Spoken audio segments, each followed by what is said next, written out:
Un suspect en garde à vue dans l'affaire de la joggeuse de Saint-Cyr-sur-Dourdan. Le début des inscriptions à Verrières-le-Buisson pour bénéficier d'une maison à énergie positive. La première édition de la Fête du Cerveau, le spectacle et le CNRS à Gif-sur-Yvette ce soir. Développement des titres, Patrice Arditi.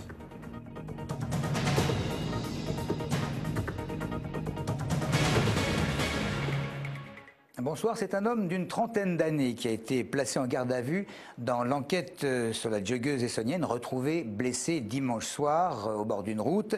C'est un professeur de physique-chimie qui est soupçonné de l'avoir enlevée alors qu'elle courait près de chez elle, dans les environs de Saint-Cyr-sur-Dourdan. Les gendarmes recherchaient un véhicule qui avait été repéré et identifié. Apparemment, le suspect ne connaissait pas sa victime présumée.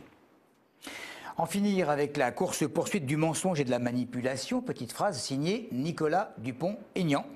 Le député maire de Hyères, président de Debout la République, qui fort de ses plus de 700 signatures, se montre particulièrement satisfait de pouvoir, dès la semaine prochaine, avoir la possibilité d'intervenir dans les médias autant que les autres candidats confirmés dans la course à la fonction suprême. Par contre, Jacques Bory n'aura pas cette possibilité. Cet habitant d'Évry, qui voulait, comme en 2007 d'ailleurs, se présenter à la présidentielle, n'a recueilli que 194 promesses de signature. Ce restaurateur voulait, selon ses propres mots, faire entendre une autre voix que celle des grands partis. Il a tout de même décidé de rallier le front de gauche de Jean-Luc Mélenchon. La faculté des métiers à Ivry se trouvait encore en grève aujourd'hui. La cause, un plan de sauvegarde de l'emploi qui met en péril quelques 65 postes. L'établissement, qui compte plus de 2400 étudiants, fait face à un déficit et souhaite de cette manière revenir à l'équilibre. Une délégation devait se rendre à la mairie d'Ivry et au conseil général aujourd'hui et demain. Audrey Coll. La mobilisation sur le terrain n'était pas impressionnante, mais dans les esprits davantage. Peu de personnel de la faculté des métiers se trouvait devant les portes ce matin, mais cela était dû aux journées portes ouvertes qui ont lieu en ce moment. Les formateurs sont en tout cas inquiets sur leur avenir et estiment ne plus pouvoir travailler correctement. Notre travail de professeur est de plus en plus difficile parce qu'on a cette chape de plomb qui est au-dessus de nos têtes. On a énormément de collègues qui sont très mal par rapport à ce plan de licenciement.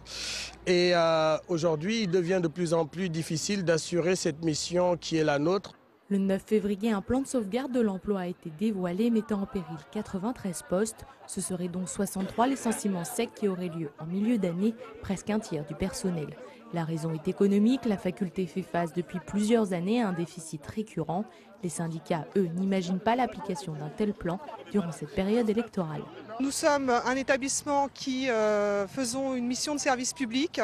Il est bien évident qu'aujourd'hui, avec le contexte politique, les élections présidentielles, les politiques ne vont pas laisser un établissement avec 2500 apprentis et entre 300 et 400 salariés à la rue.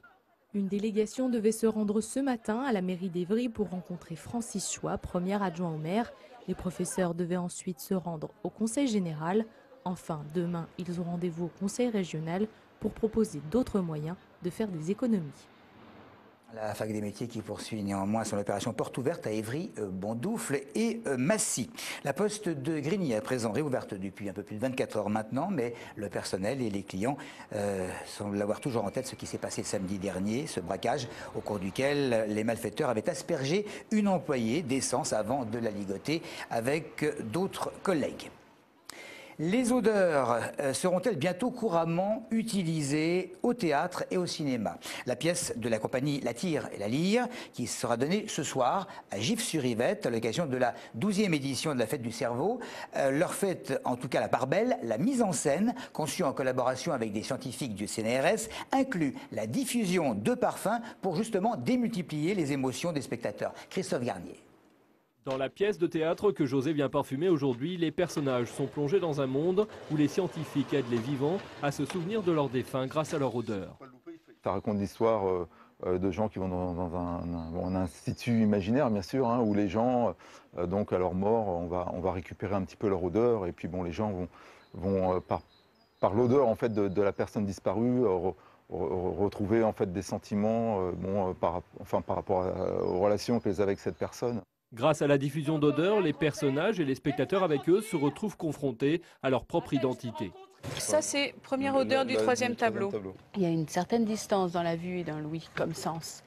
Et l'odorat, c'est le sens de la proximité. Vous êtes, voilà, vous sentez tout d'un coup, ben voilà, vous êtes l'amour, c'est une question d'odeur. L'intérêt des odeurs, c'est qu'elles sont des vecteurs d'émotion souvent.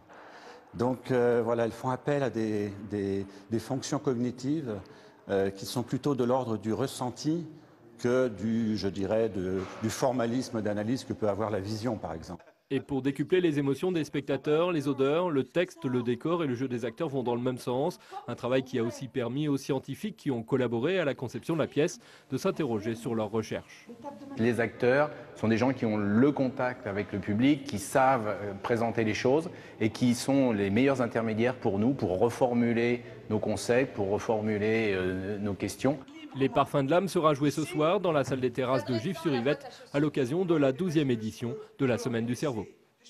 C'est un sondage de BVA Opinion pour 20 minutes qui le fait savoir. 21% des Français voudraient vivre à l'étranger, plus les hommes que les femmes. Et les moins de 35 ans sont plus nombreux que les quinquagénaires. Cela dit, pratiquement 80% des Français, si je suis bon en arithmétique, n'ont pas du tout l'intention de bouger, comme Sarah Laouissi et Margot Lefebvre ont pu le constater en interrogeant des Essonniens, bien sûr. Je dirais bien un peu de tout ce qui est bouchon, etc. Mais à l'étranger, peut-être pas. C'est pas mal de vivre à l'étranger, puis il y a de meilleures conditions dans certains pays. Ça m'intéresse pas à l'étranger. Surtout en région parisienne, on a tout ce qu'il faut. Ouais, pourquoi aller ailleurs, quoi? J'ai comme projet professionnel de partir à la Nouvelle-Orléans pour ouvrir une boulangerie. J'aurais la possibilité puisque j'habite Perpignan, donc on n'est pas loin de l'Espagne. On y a déjà réfléchi avec mon mari, mais moi je ne suis pas d'accord. Je préfère rester en France. Si le FN passe aux élections, mais c'est tout.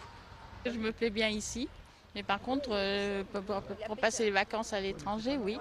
Peut-être aller y travailler, mais après, voilà, on ne sait jamais, mais pour le moment, je me plais ici. Je suis d'origine portugaise, mais je préfère quand même rester ici. Il y a plusieurs facettes qui font que non, les gens ils ont vraiment besoin de s'exiler. Changer de région, mais pas à l'étranger. On râle, le français il râle, mais finalement il a plein de bonnes choses. Non ? Elle est belle, elle est ultra moderne, elle est à énergie positive. Je veux parler de la fameuse maison que la société Velux met en avant à Verrières-le-Buisson en donnant la possibilité à une famille de 4 personnes d'en disposer durant 1 an. L'appel à candidature a débuté et la famille gagnante pourra donc vivre dans cette propriété de 133 mètres carrés avec jardin et garage, mais surtout tester des équipements du futur. Et pour s'inscrire, eh bien, il suffit d'aller sur le site www.maisonetlumieres.fr/candidature, www.maisonetlumieres.fr/candidature. Nous allons terminer par Nolwenn Leroy. C'est ce soir qu'elle inaugure la nouvelle salle de Balancourt. C'est l'artiste qui, avec 1 million d'albums de Bretagne, a vendu le plus de disques en France cette année. Ceci n'est pas un manifeste, pas même un serment, encore moins une messe. Mais il fallait bien qu'un jour je disparaisse, quand on peut nous protéger l'espèce. Tonnerre, tonnerre, tonnerre de Brest, au nom de Dieu, que la princesse. Tonnerre, tonnerre, tonnerre de Brest, au nom de Dieu, que la princesse. Voilà Nolwenn Leroy, donc ce soir à Balancourt à 21h. C'est tout pour l'info, merci.